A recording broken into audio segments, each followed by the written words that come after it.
महाराज म्हणतात की विठ्ठलावरती आपला जर भाव असेल तर तुम्हाला जे हवं आहे ते ताबडतोब मिळत असतं. असा देणारा तो विठ्ठल आहे.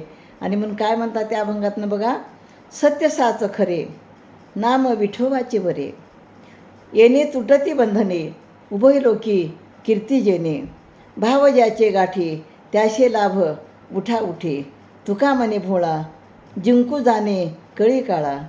तर सत्य साच आणि खरे काय असेल तर ते एक विठ्ठलाचे नावच आहे, ज्यामुळं संसाराची बंधने तुटून जातात.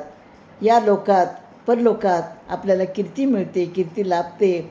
ज्याच्याजवळ देवावर भाव असेल त्याला ताबडतोब सर्व लाभ मिळत असतात.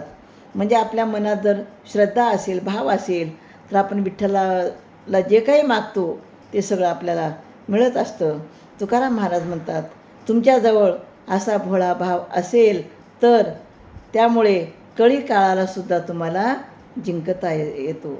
म्हणजे आपल्याजवळचा जो भोळा भाव आहे, श्रद्धा आहे, भक्ती आहे, तोच आपल्याला आपल्या जीवनातून तारून नेतो असं या ठिकाणी सांगतात. रामकृष्ण.